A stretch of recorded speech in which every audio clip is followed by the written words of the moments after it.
All right, y'all, welcome to the Scott Horton Show. I am the director of the Libertarian Institute, editorial director of antiwar.com, author of the book Fool's Errand, Time to End the War in Afghanistan, and I've recorded more than 5,000 interviews going back to 2003, all of which are available at scotthorton.org. You can also sign up for the podcast feed. The full archive is also available at youtube.com/Scott Horton Show. All right, you guys, introducing the great Ted Galen Carpenter, senior fellow in security studies at Cato and contributing editor at the American Conservative magazine. And he's got a great one here at TAC, Liberty and the Coronavirus, not an either-or proposition. Welcome back to the show, Ted. How are you, sir? Thank you very much, Scott. It's great to be back with you. Very happy to have you here. And I suppose you and yours are all hunkered down there over Lakeway, huh? Well, I'm keep a relatively normal life at the margins, at least, but the authorities keep shutting everything down. For instance, I was able to play a couple of rounds of golf over the past 2 weeks, but now the affected golf courses are pretty well shut down unless you're willing to carry your own bags and walk the course, because, of course, golf carts apparently might be breeding grounds for coronavirus. Well, being 72 years old, walking an 18-hole course is a little bit of a challenge for me. You know, yeah, it's golf for you, and it's something for everybody else, too. They got us all on lockdown, and, well, I guess I'll just say for my part, I'm the law around here, and my wife keeps coming up with reasons to leave the house, and I keep not letting her, and that's because she has lupus. I might be willing to take a few more risks, but she's immunocompromised, and so the rule around here is we have to definitely not get this thing. You mentioned you're over the age of 70. You better not get it either. And so, I wonder just, how you feel about the clampdown, and you can take it whichever direction you want, local, state, federal, the different degrees of coercion involved and the rest here. I think this may be a classic case of a cure being even worse than the disease. I take the coronavirus outbreak very seriously. And again, I am not only elderly, but immunocompromised. So I exercise caution, but to me, that's my decision to make. I don't want elected officials or government bureaucrats issuing one-size-fits-all diktats covering citizens and just constraining every aspect of their liberty. And that's what we're really beginning to see. The initial measures at least made some sense. For example, getting sponsors to postpone large-scale events where you're going to have thousands of people together. That was not a bad idea. But we're now getting edicts that groups of less than 10 should not assemble. I think there are a couple of jurisdictions where they're trying to get it down to no more than 2 people. I guess if you have a married couple and a child, that could prove to be a problem too. But this shows signs of panic and overreaction at this point. Yeah. And worst of all, I don't see a path out of this in terms of public policy. Our so-called leaders have not made it clear just what standards have to be met before we can begin to get back to normal, whether it has to happen all at once or, as President Trump apparently has in mind, doing it in stages, freeing up the areas of the country that are at relatively low risk, and then moving on to the higher risk areas. The lack of communication on this has been extraordinary. Yeah. And now, but back to the original point about the voluntary basis and all of that, you're making good decisions, but what about all the dummies out there who just aren't? And this has always, I think, kind of been a dilemma among libertarians. It's something that different libertarian theorists over the years have spent quite a bit of time actually working on, right? Is public health crises. And what about people who, they may not even deliberately be, meaning to spread the virus around, but they don't even know they're sick. and they're going around engaging in risky behaviors, and they're putting other people's lives in jeopardy. It's not the same thing as robbing a store, but it's somewhere on the continuum there. What's to be done? I understand the argument, but it's also true that that has been perhaps the most popular excuse for restricting liberties on so many subjects that, well, we can't let people smoke marijuana because other people who do that move on to harder drugs, they ruin their lives, they commit crimes, and so on. So therefore, everybody's liberty has to be greatly restricted. I don't know if the proponents of that approach actually believe it or they just use it as a pretext, but the effect is the same, a dramatic reduction in fundamental liberties for people who are behaving in a responsible manner, or at least in a manner that doesn't harm other people. This is a little bit of a tougher call. And governments have had the authority for a very, very long time to quarantine people who have certain types of extremely contagious diseases, sometimes even quarantining entire homes where the family member has a particular disease. But I don't think we've ever seen a situation where entire businesses are ordered shut down, entire areas are declared off limits. That's what we're seeing here, the kind of near total lockdown that truly is unprecedented in American history. Well, have we ever been faced with a situation where the hospitals are likely to be completely overwhelmed and we're going to end up triaging people that die out in the parking lot because it's just too many people at once? Well, I think there certainly has been at least one case of that in 1918 with the Spanish flu pandemic. And historians differ on just how well that was handled. It certainly caused a tremendous amount of difficulties. And that was a disease that had an extraordinarily high mortality rate. One of the questions that still has to be answered about the coronavirus outbreak is just how large the mortality rate is going to be. It started out at truly panic levels where the assumption was, and the early data tended to support it, the fatality rate might be as high as 4 or 5% of anyone any of the people getting that disease. Now, certainly in the United States and most other developed countries, it looks like it's near 1% and dropping.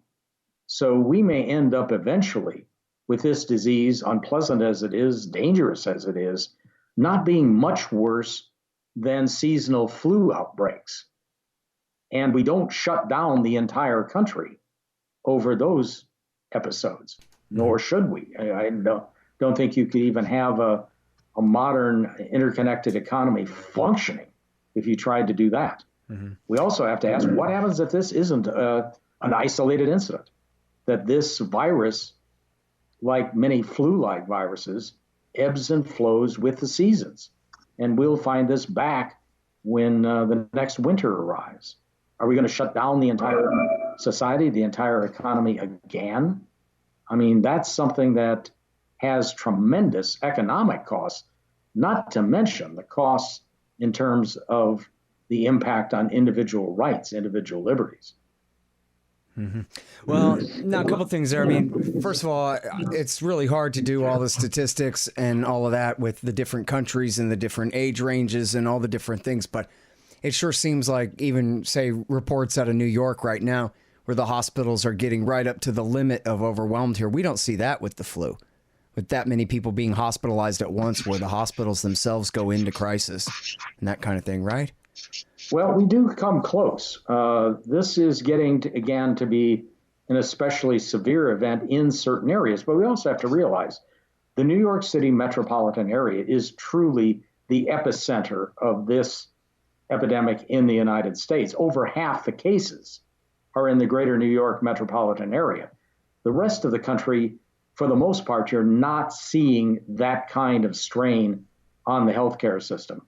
A few places like Seattle and Chicago have had strains, but nothing like the impact on the healthcare system in and around New York. Mm-hmm. So, well, the Hawks are going to say that's because of the clampdown, right? They might say that, but that we don't know why the difference. I think one of the reasons is not accidental that New York is the most densely populated city in the United States. They're going to spread faster and to more people in that setting than it would, let's say, out in the middle of Nebraska. I don't think you're going to see a coronavirus epidemic shutting down hospitals or dramatic hospitals in places like that. That's not very likely. And we have to have policies that are flexible enough to deal with different situations, different conditions. Again, not a one-size-fits-all policy. Hey guys, Scott Horton here for Mike Swanson's great book, The War State. It's about the rise of the military-industrial complex and the power elite after World War II, during the administrations of Harry Truman, Dwight Eisenhower, and Jack Kennedy. It's a very enlightening take on this definitive era on America's road to world empire. The War State by Mike Swanson. Find it in the right-hand margin at scotthorton.org.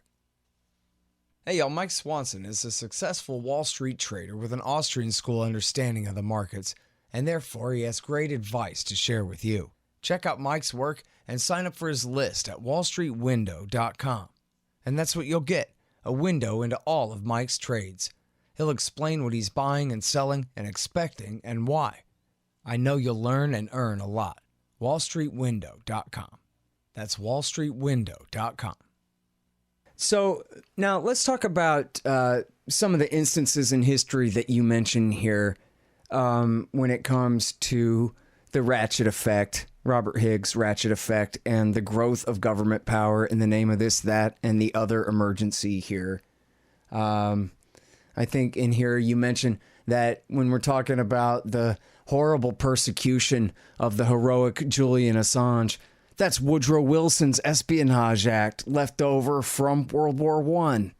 And there's a great many other examples where we're still suffering under the tyranny created by temporary emergencies in the days of even your grandparents, much less mine. Right. And I think that is one of the biggest dangers in terms of the reaction to the coronavirus crisis. As I indicated in the article in the American Conservative, I mean, we're still haunted by the Espionage Act of 1917. You know, that's the statute that authorities use to prosecute those who leak classified information. And prosecutors keep flirting with the idea of even prosecuting journalists for printing such material. With Assange, they've forged another argument, kind of a hybrid argument, that Assange was not really a journalist. He was a co-conspirator with people leaking classified documents, people who are not given any kind of guarantees that they won't be prosecuted. So they've kind of delegitimized Assange as a journalist and then did that to justify a prosecution. And of course, the huge danger is not just to Assange, which is bad enough. I agree with you. I think you ought to be getting a medal for disclosing illegal actions on the part of the U.S. government, sometimes exposing downright war crimes. But even if he were not an admirable figure, the government can expand that and delegitimize any journalist, any critic that it chooses.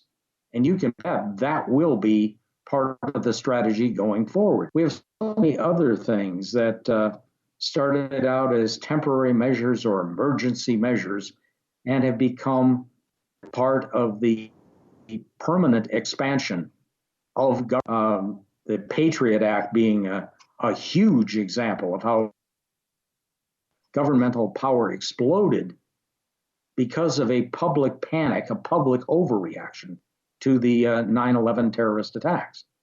And we have numerous other examples throughout our history where governments have exploited crises to expand their power, and there's always a major residue of that increase that never goes away. And we have to be very careful that that doesn't happen again. I think there's a tremendous danger that it will happen in the aftermath of the coronavirus crisis. Mm-hmm.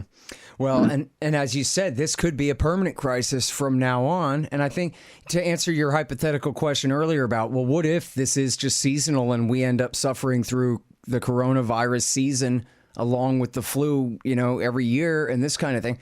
It seems like at that point, they would have to call off these levels of restriction. This is to try to see if they can nip it in the bud and prevent that from happening. But if we are going through this again next year, it seems like the consensus will be that, geez, we are just stuck with this virus the way we are with the flu, and we'll have as many vaccines and treatments as possible, as many ventilators as we can get, but that we won't be able to do this kind of shutdown to try to flatten that curve and prevent this kind of thing if we already know that it just can't work and that the virus is truly here to stay. But I mean, the other side of that argument would be that it's worth it to try this time and see if we can really, isolate this thing and knock it all the way out the way which worked with SARS, for example, previously. The question is, though, what is the not just economic cost of this strategy, but the human cost? How many careers are going to be wrecked? How many lives are going to be wrecked because of the virtual shutdown of the economy? And there are health consequences to that. We know for a fact that stress-related diseases and consequences increase during periods of severe economic downturns. Suicide rates go up. Cardiovascular events, fatal cardiovascular events, go up. So it isn't sense consequence. It's the effect on basic liberties. It's the effect on health. There are always trade-offs, and we have to decide whether this trade-off is a very disruptive this will end up being to the economy, to human lives, to our society. Right. And again, if we get a recurrence, I think you're right. There's no way we can do this again. This is a one-shot option. Yeah. And after that, what I would expect is focused restrictions. In other words, people who are vulnerable, elderly, those with underlying conditions, that they would be forcibly quarantined, and the rest of the society would go on as something close to normal.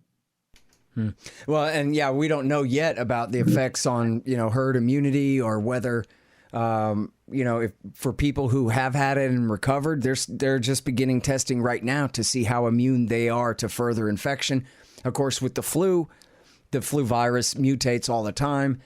And even if it didn't, I think it's established that immunity to the flu after getting it still only lasts a little while before it goes away again. And that may be because of the mutations, but I'm no epidemiologist. But anyway, it could be a real problem, of course. And then, on the lost liberty thing, one of the things that they're talking about a lot now that I think is really important is what was kind of a revelation. Some of us knew this and predicted this with our cynicism back in the 1990s when cell phones started to become so ubiquitous in the first place, that they're triangulating all of our signals and keeping track of everywhere we go. And we know from the Edward Snowden revelations that they keep a database of everywhere our phone has been for 5 years, going back to see who all we've associated with and so forth. And they're now blatantly around the world talking about the intelligence agencies using this data in order to protect us from the virus. But it's really the normalization of tracking every single one of us around like a package. Yeah, I mean, this has been a big boost to the surveillance state generally. It's also encouraging some really awful attitudes. People are being encouraged by authorities. I know this was in one case, I believe, the St. Louis area, where people were encouraged to report their neighbors if they were violating the social distancing, or people who were supposed to be in their homes unless they were on essential business and they appear to be out just enjoying themselves. That's encouraging an East German mentality. And I don't think we want that kind of development in this country. That will really undermine the entire culture of freedom. If you get the encouragement of being a police state snitch, that's your highest role as a citizen. Mm-hmm. It's disgusting that the authorities would even encourage that. Absolutely. And in fact, we've heard from all across the country, people are calling 911 when they hear their neighbor cough and this kind of thing, just going completely overboard. In fact, Americans are already like this, right? I mean, they call 911 if their chicken McNuggets are cold. They call 911 if the wrong guy wins the American Idol contest or whatever. I mean, people are completely crazy about what the role of the police is in this society anyway. And so this is, completely driving them over the edge.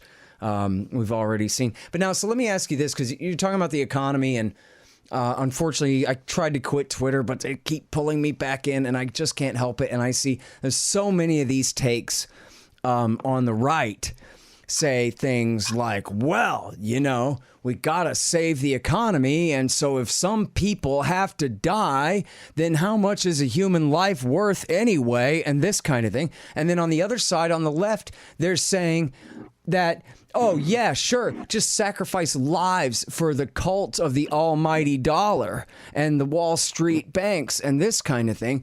And there doesn't seem to be much of a recognition on either side of, kind of the reality of what you were talking about, that when we say shutting down the economy, that costs human lives too.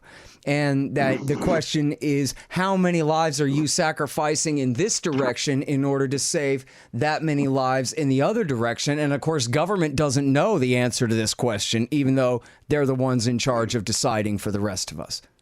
That's exactly right. I mean, there are always tough trade-offs. And if some people don't want to recognize that, they want to elevate one value above all others and act as though, well, if my preference succeeds, that's all that matters. Let's not look at any downsides to the policy I advocate. And I think that's an attitude that is not very constructive at all.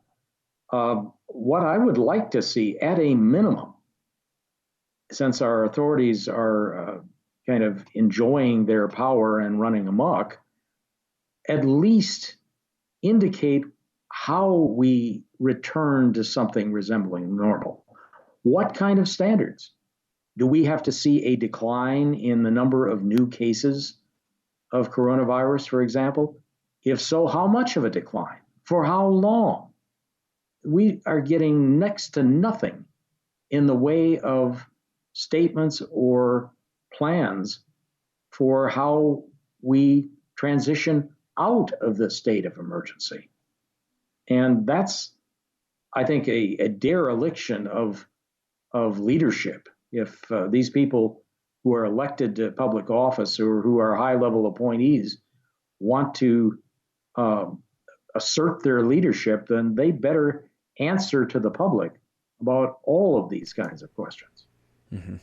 Yep. And of course, the answer is because there are no Ted Carpenters in charge, just a bunch of Trumps and Warrens and people like this. That it's just like Bovard says, when the Republicans and the Democrats fight, it's like watching drunks fight in a bar. They swing and they miss.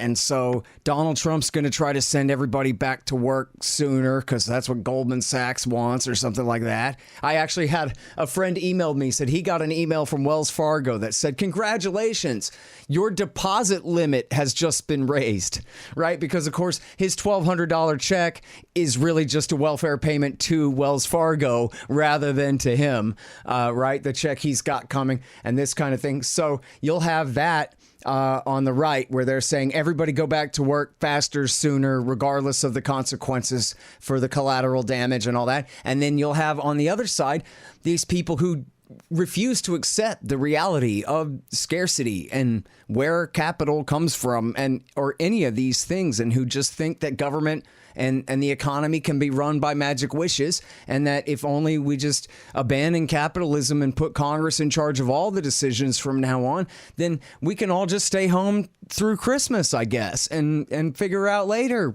when is the appropriate time for people to go back to work.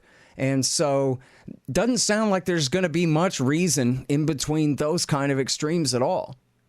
Yeah, one of the precedents that worries me the most is, well, this is working pretty well with the government in charge of everything, giving orders to other players in the economy and so on. That's a very unhealthy attitude.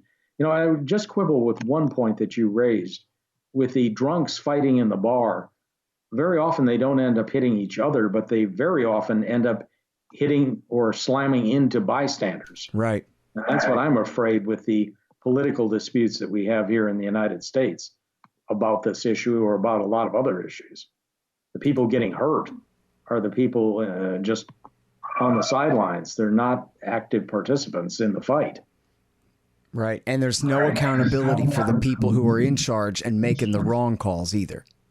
Never on any issue, it seems. Yeah. Think of all the people in charge of foreign policy who have gotten us into one dumb war after another over several decades. Well, and even how just many of them are discredited? Yeah, and look at the guys who've been running the CDC and the FDA this year, who should have all been hanged from lampposts and replaced by others after their massive failures in deploying the testing and you know, there's a million ways that they were preventing people from testing each other and helping each other at the outbreak of this crisis. That's one of the great scandals of this crisis. How the CDC and the FDA especially got in the way, impeded needed actions for days or weeks in some cases. And that is shameful. And you're right, there should be consequences. There should be careers coming to an end as a result of that. Yeah. Well, listen, Ted, I'm so sorry I'm out of time here, but let me just tell you how much I appreciate your cool head here. And I'm so glad that you're keeping it and continue writing about this because we definitely need to hear from reasonable men like yourself. Well, thank you very much, Scott. And hopefully this will be just one disagreeable footnote in history, not the start of the collapse of American liberty. That is the real danger I think we do have to worry about. Yep, and that is all of our responsibility as well to make sure. So thank you, sir, for doing your part. Appreciate it a lot. Thank you very much, Scott. All right, you guys, that is the heroic Ted Galen Carpenter over at the Cato Institute. And have I ever told you guys how much I love every single member of the foreign policy department over at the Cato Institute? These guys are the world's greatest heroes. And where would we be without them? Dead already, probably. That's the great Ted Galen Carpenter. And you can find this piece at TAC, Liberty and the Coronavirus, not an either-or proposition. The Scott Horton Show, Anti-War Radio, can be heard on KPFK 90.7 FM in LA, APSradio.com, antiwar.com, scotthorton.org, and libertarianinstitute.org.